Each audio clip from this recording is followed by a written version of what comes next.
ألم تر كيف ضرب الله مثلا كلمة طيبة كشجرة طيبة أصلها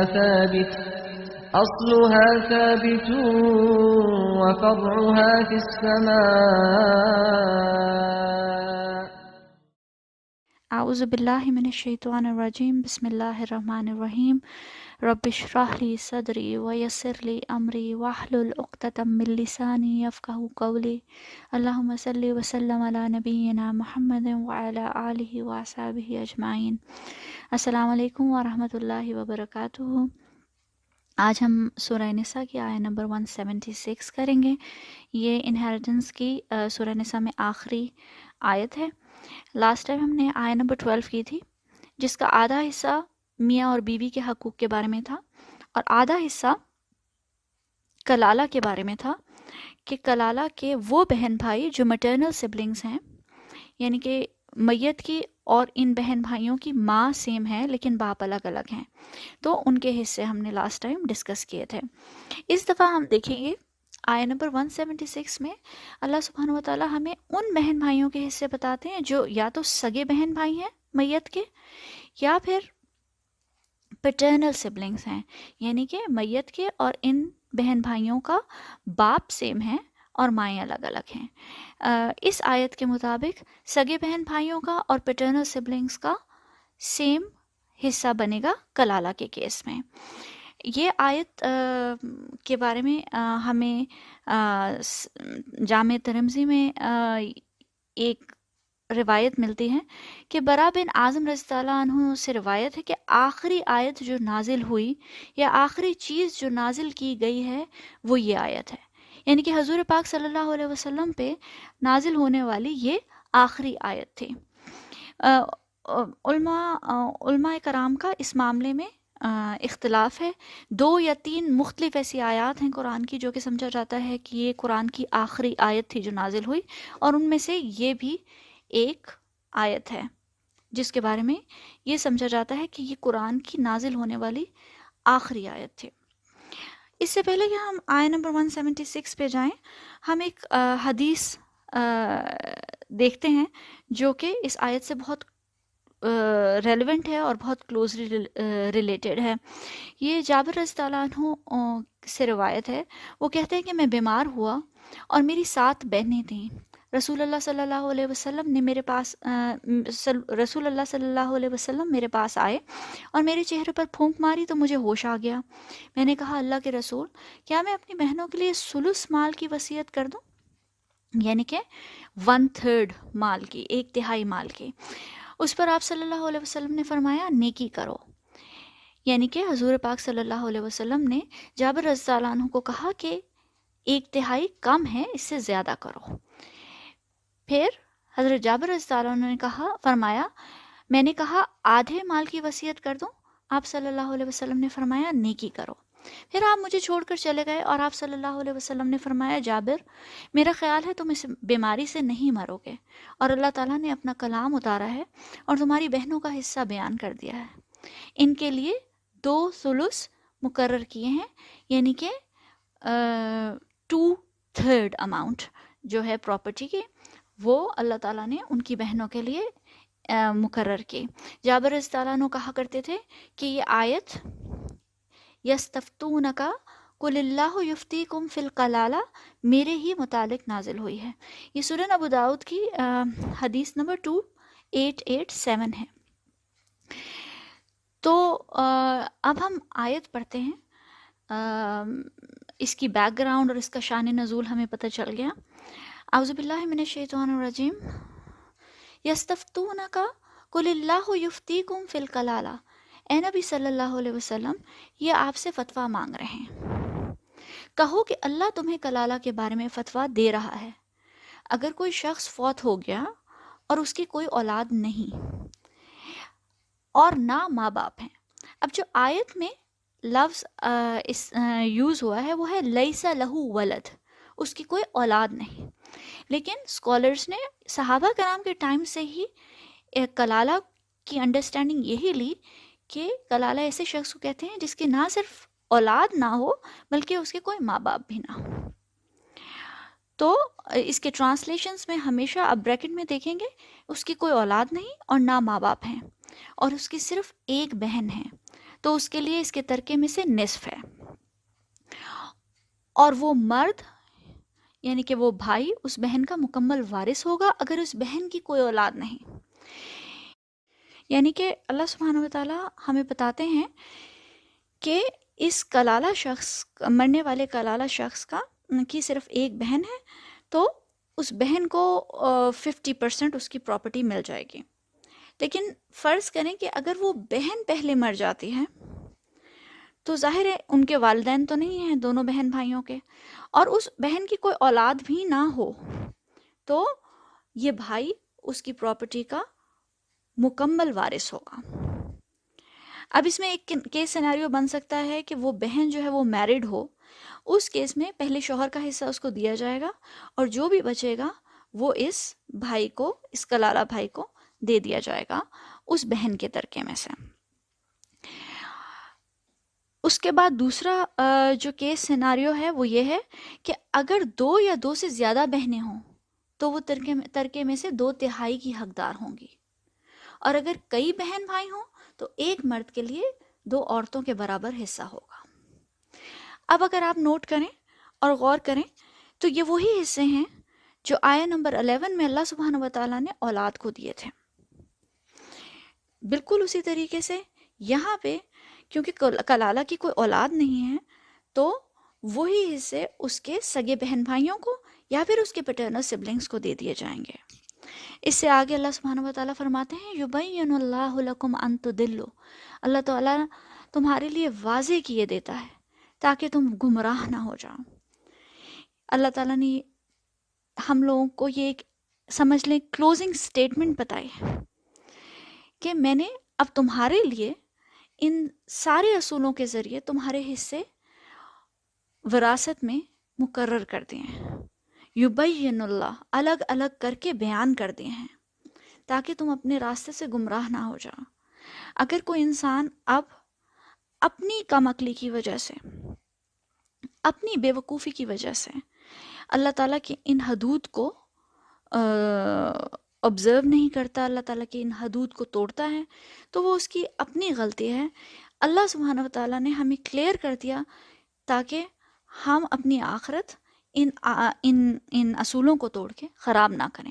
واللہ بکل شیء علیم، اور اللہ بہت ہر چیز کا علم رکھنے والا ہے.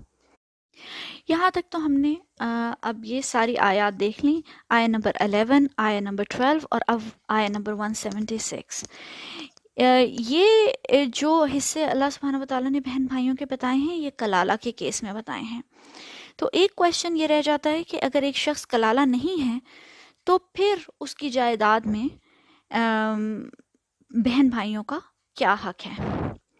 تو ہمیں یہ دیکھنا پڑے گا، کچھ ایگزامپلز لینی پڑیں گی. فرض کریں کہ جو مرنے والا ہے اس کا باپ ہے. اگر تو باپ زندہ ہے تو بہن بھائیوں کا کوئی حصہ نہیں بنے گا.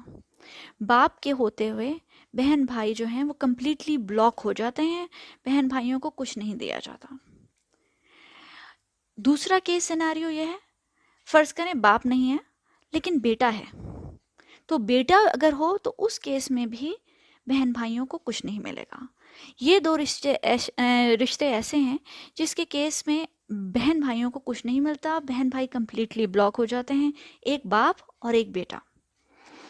تیسرا کیس سیناریو سمجھیں کہ جو میت ہے اس کی صرف ماں ہے، تو اس کیس میں وہ کلالہ تو نہیں کہلائے گا کیونکہ اس کی ماں زندہ ہے.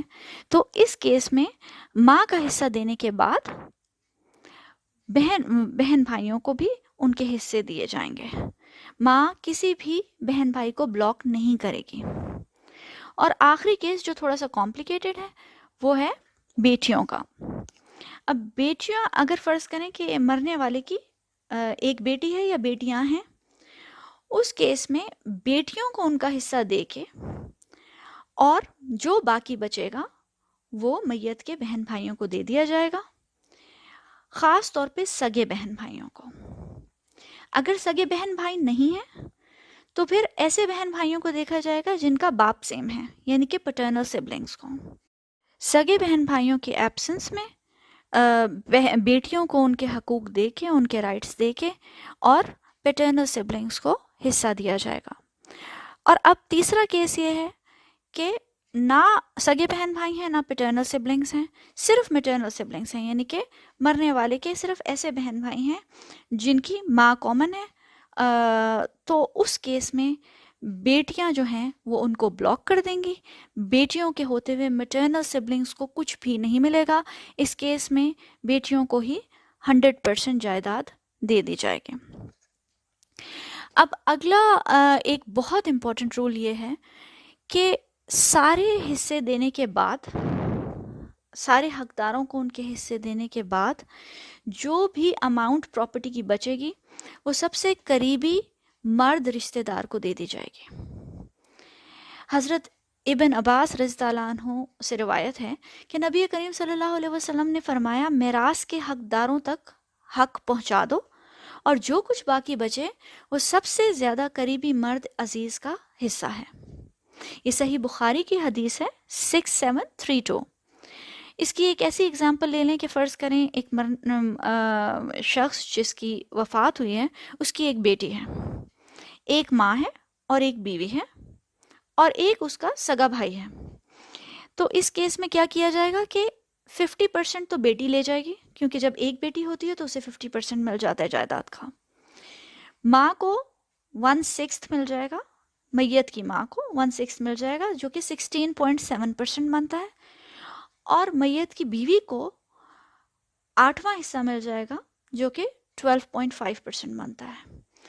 اگر 50% بیٹی کا حصہ، ماں کا حصہ 16.7% اور بیوی کا حصہ 12.5% سارا ملا بھی لیا جائے، تب بھی جائیداد میں 20.8% ابھی باقی ہے.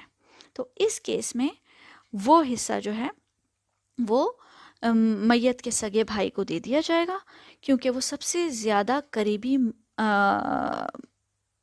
عزیز ہے، سب سے زیادہ قریبی رشتہ دار ہے میت کا. اور کیونکہ ہم نے پہلے ڈسکس کیا کہ بیٹی اور ماں جو ہیں وہ سگے بہن بھائیوں کو بلاک نہیں کر سکتی، اس لیے ان کی موجودگی کے باوجود اس بھائی کو جو ہے وہ جائیداد کا بقیہ حصہ دے دیا جائے گا. یہ تو اب ہمارے سارے اصول ہو گئے جو اللہ سبحانہ و تعالیٰ نے ہمیں سورہ نساء میں بتائے ہیں. ایک بہت امپورٹنٹ ایسپیکٹ ہے جو ہماری سوسائٹی میں بہت کنفیوزنگ ہے، وہ ہے گفٹ، لائف ٹائم گفٹ کا.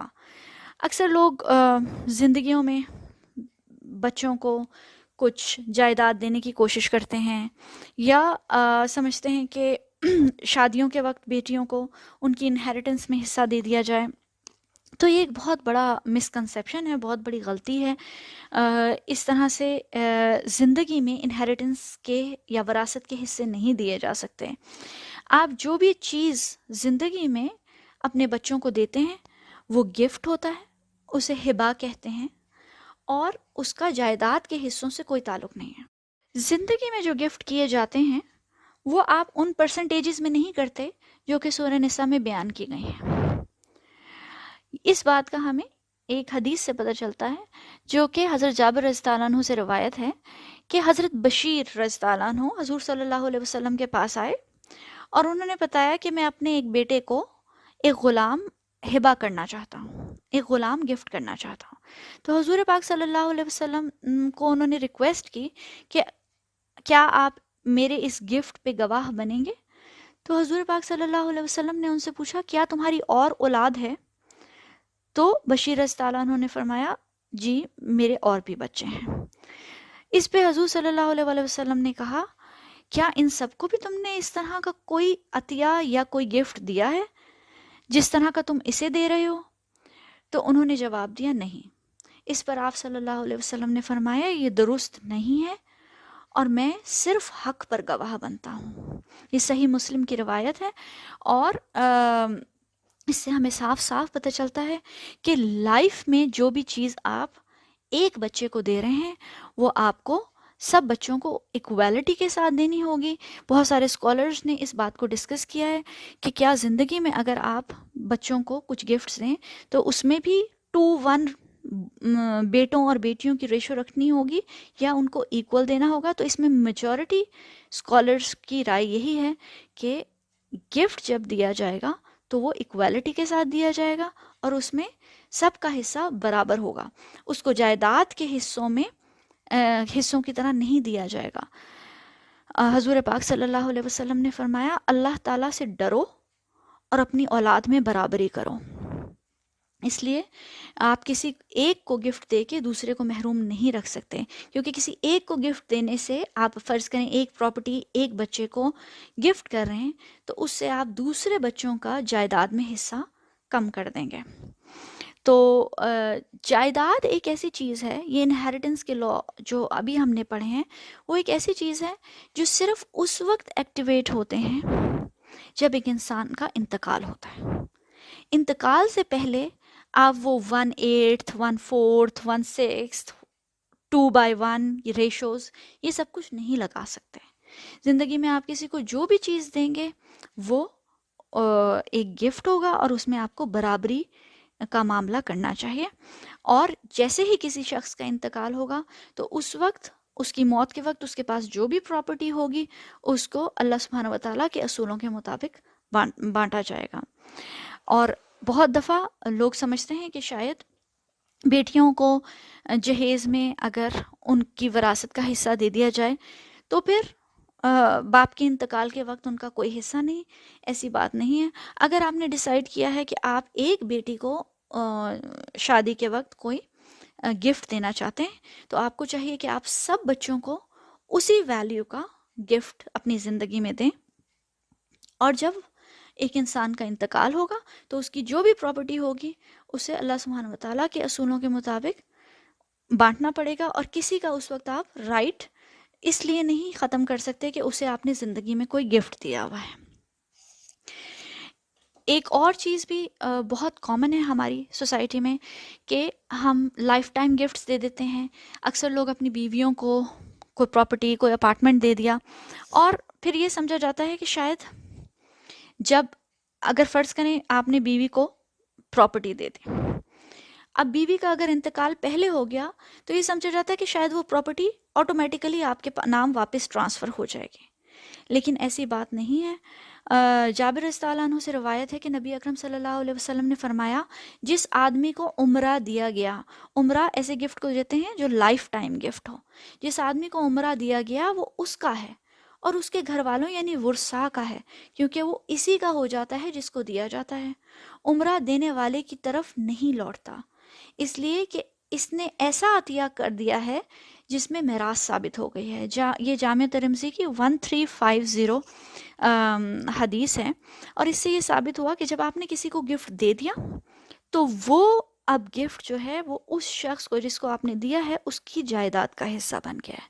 اب جب وہ اس دنیا سے جائے گا تو وہ اس کی جائیداد جو ہے اسی طریقے سے تقسیم کی جائے گی جیسے اللہ سبحانہ و تعالیٰ کا حکم ہے کہ اگر آپ نے ایک پراپرٹی اپنی بیوی کو دے دی ہے اور فرض کریں کہ کچھ عرصے کے بعد اس کی ڈیتھ ہو جاتی ہے تو آپ کے پاس وہ پراپرٹی واپس نہیں آئے گی بلکہ وہ پراپرٹی کے حصے کیے جائیں گے اور اس میں سے شوہر کو اگر اولاد ہے تو اس کو 1/4 ملے گا، اولاد کے اپنے حصے ملیں گے ان کو، اور اس خاتون کے والدین کو بھی اس میں سے حصہ ملے گا.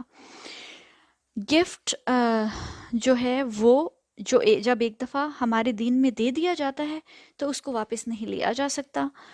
حضور پاک صلی اللہ علیہ وسلم نے اس کی بہت ہی ایک ایسی مثال دی ہے جس کو سن کے بھی انسان کو جھرجھری آ جاتی ہے کہ ایک ہبہ کر کے واپس لینے والا ایسے ہے جیسے a dog returns to his vomit، جیسے ایک ڈاگ جو ہے ایک کتا جو ہے وہ اپنی وامٹ کو کے پاس واپس چلا جائے.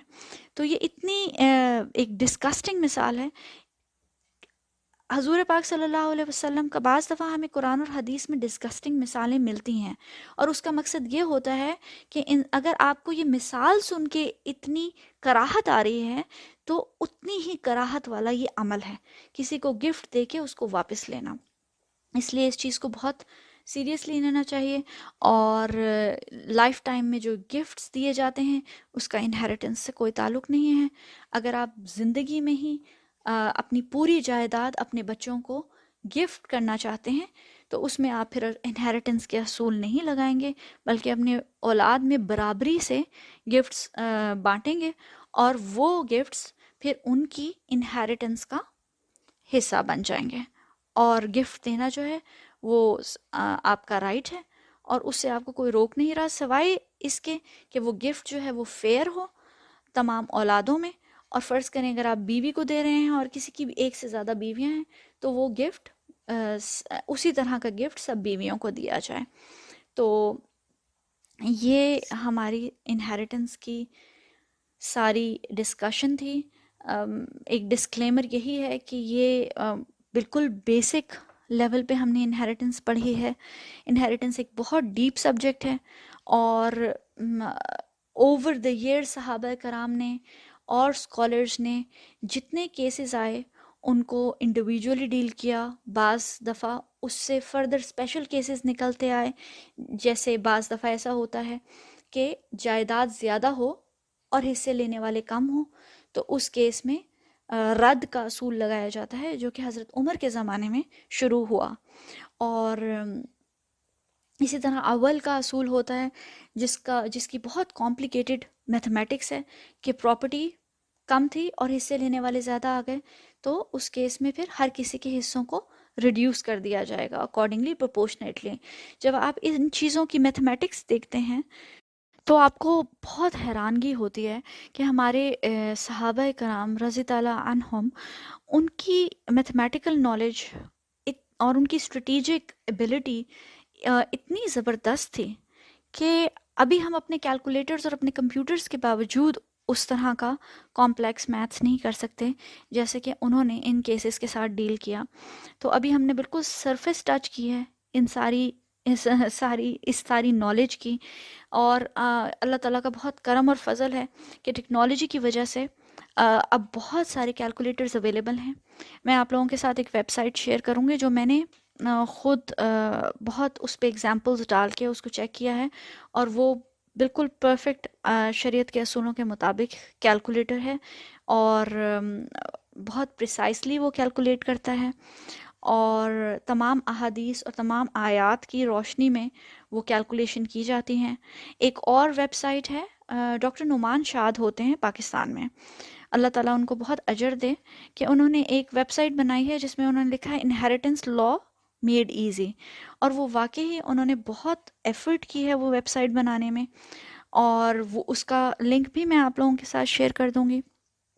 اور ایک ڈاکٹر نعمان شاد کی یہ بہت اچھی بات ہے کہ انہوں نے اپنا واٹس ایپ نمبر بھی دیا ہوا ہے، تو اگر آپ لوگوں کسی کو بھی کوئی انڈیویجول کویشچن کرنا ہو تو آپ ڈاکٹر نعمان شاد کو خود بھی کانٹیکٹ کر سکتے ہیں. میں نے ان کو ایک کویشچن بھیجا تھا تو مجھے انہوں نے 2-3 گھنٹوں کے اندر ہی جواب دے دیا تھا، اور وہ ڈسکشن کے لیے بھی اویلیبل تھے. تو میں اللہ تعالیٰ ان کو بہت جزا دے، انہوں نے یہ علم الفرائض کے لیے اپنے آپ کو اویلیبل رکھا ہوا ہے، اور انہوں نے اتنی زبردست ویب سائٹ بنائی ہے.